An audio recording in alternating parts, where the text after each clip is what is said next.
Hürmetli vatandaş, bugünkü leksiyalarımızı başlayımız. Leksiyada sizga jürüz, Washington'dan sözleyimiz. Bugünkü İslah 2024, 10. ayının 11. gün hepteki cümme vatandaş. Görüp duruvatsılar, mesela hazır Cungo'nun vaziyetinden bir şey gap kıysak, yana pay çekten işi. Onun dinkin 10. ayının 10. gün Tayvan'da ötküzülgen Junhua Mingo devleti kurulğanlığının devlet bayramı meselesi. Bunun da Tayvan'ın prezidenti Lai Ching-de hazırgacha iki cümle söz kıldı. Birinci kıtım söz degen sözde o bayramga münasebetsiz. Jungo'nun yoki Junhua degen muşu milletning vatani qayer, devleti qayer, makanı qayer degen ma'noda bir söz sözlep dedi ki Junhua Halk Cumhuriyeti Junhua halkının vatani makanı emas. Belki Junhua Mingo Jungolukning vatani edi.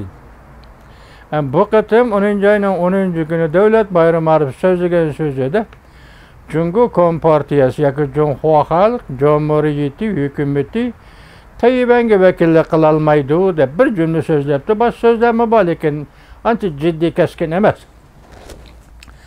Hazır şunun karta Tashqi ishlar ministerligi Junhua Halk Cumhuriyetining debdi sen mustaqillikni ko'zlaydigan bo'lsang o'limdan boshqa yo'l yo'q degandek.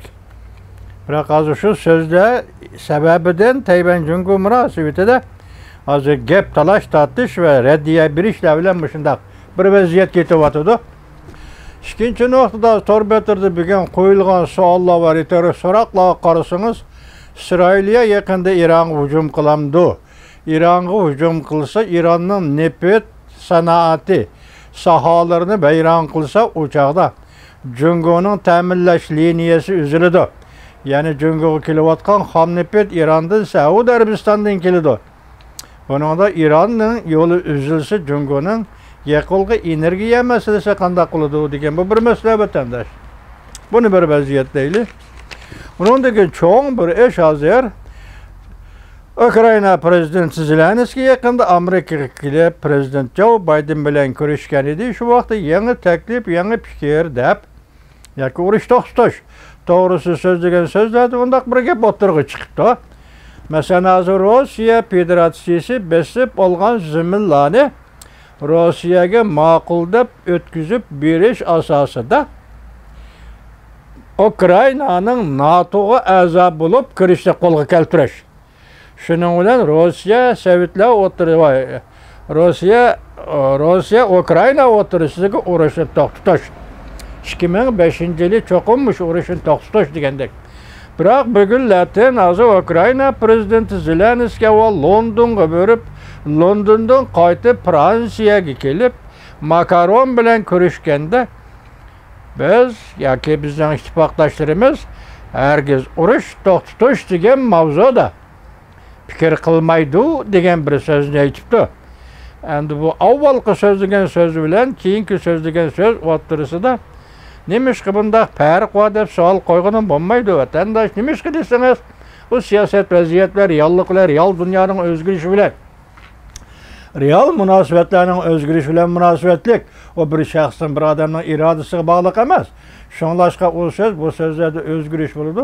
Endi hozir Zelenskiyning urush to'xtatish degan so'zning ma'nosi 2025-yili Ukrayna Rossiya urushini to'xtatamiz degan maqsadda aytilibdi vatandosh.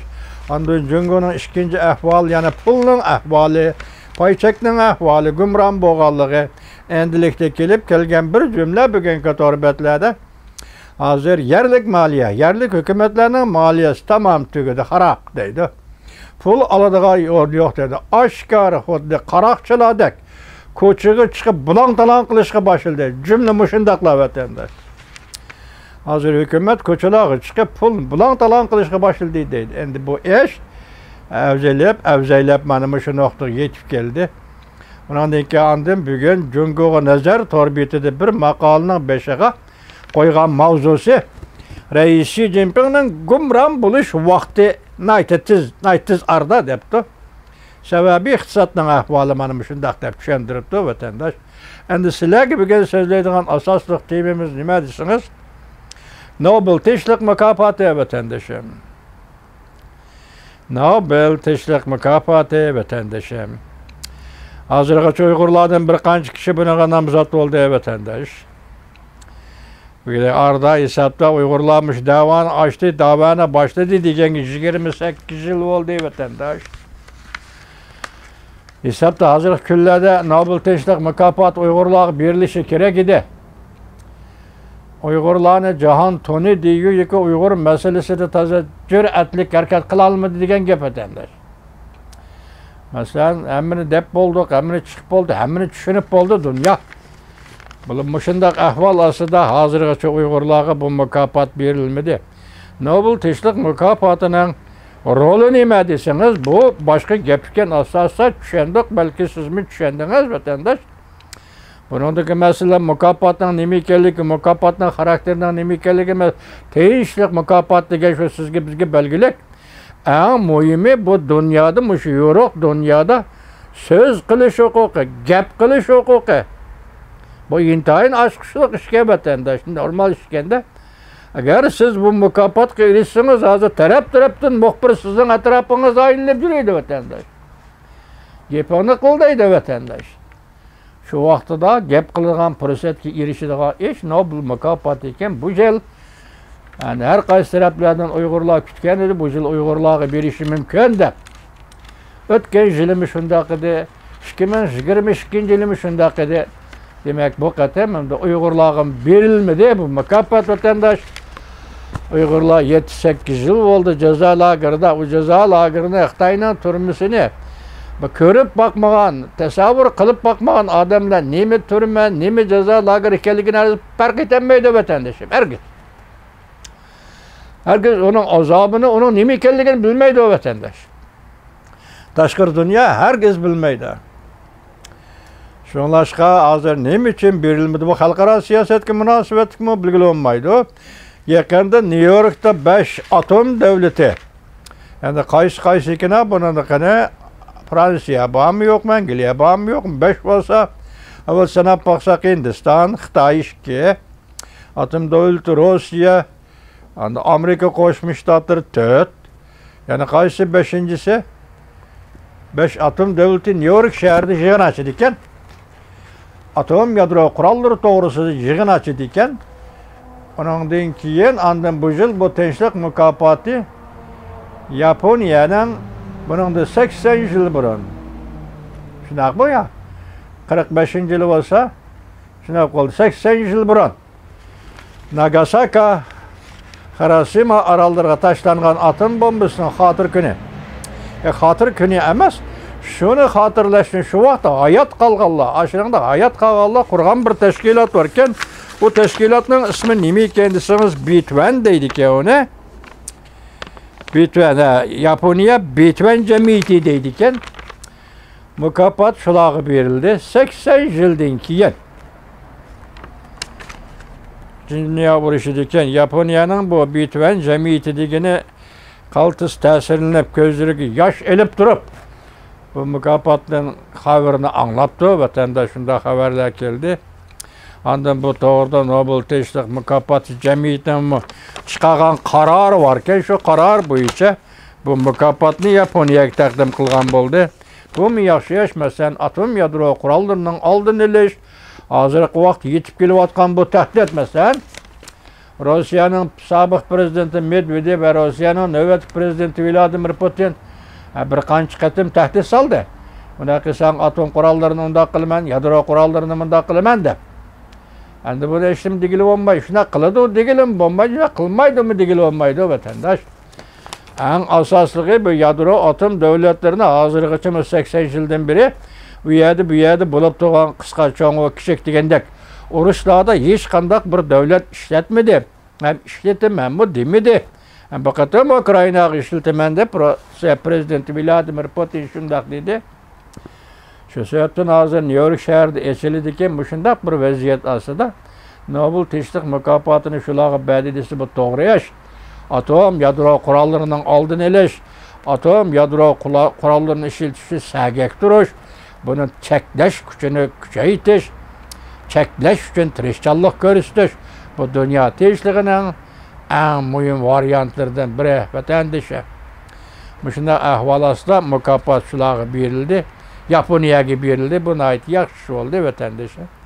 Şuna Nobel mükafat tinchlik ta'sis jamiyati shuna qaror qilib bunga mükafotni beribdi. Bu yil bu mükafatga kutib turgan odamlar yoki nomzod bo'lganlar 197 nafar.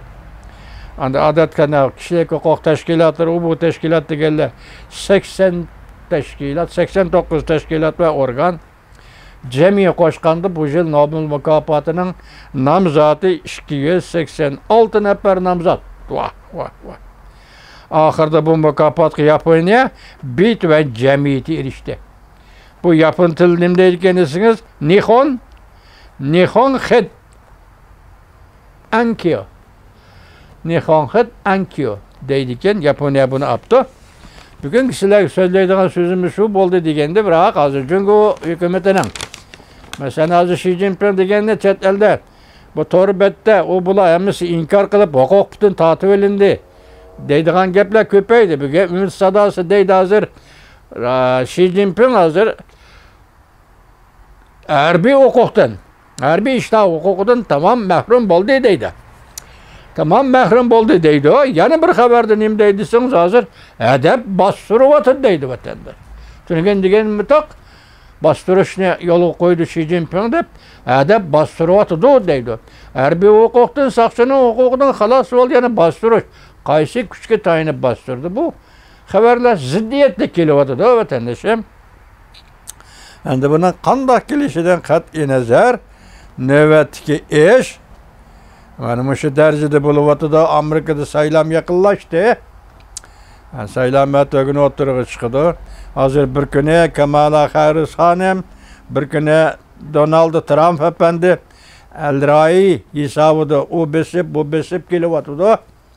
Bugunlarda esiniz hozir bu saylamda sobiq prezident Trump yani yeni Cumhuriyetçiler Partisi'nin yeni prezident namzati. Bunun kelyaptgan ovoz ko'payib ketibdi. Anda tunugunki bir saylam Obama qatnashib, o Kamala Harris'ning yenini elib so'zlabdi. Hozir bas-basda ketyapti bu saylam. Endi oz qoldi, 11 ayning 5-kuni degan gap vatandaş. Vaqtida Amerikada siyosatda yana qanday o'zgarishlar bo'ldi, nima ishlar bo'ldi. Shu vaqtda ko'ramiz. Endi bu orliqcha Jungo hukumatining ishi, biri iqtisod ishi, ikkinchisi moliya ishi. Buningda shu ilqa paychak degani, ilqa uy imorat tijarati degandek. Mushular endi yaqinda Qozonda echiladigan Shanxay hamkorlik tashkilotining yig'ini qatnashdi ekan rais Xi Jinping. Prezident Vladimir Putin bilan shu yerda ko'rishdi ekan. Yani bundan keyingi vaziyatlar shunga bog'liq qanday o'tirg'i chiqdi. Vatandaşlar bilan yana vaqti-vaqtida ko'rishib turmiz vatandaş.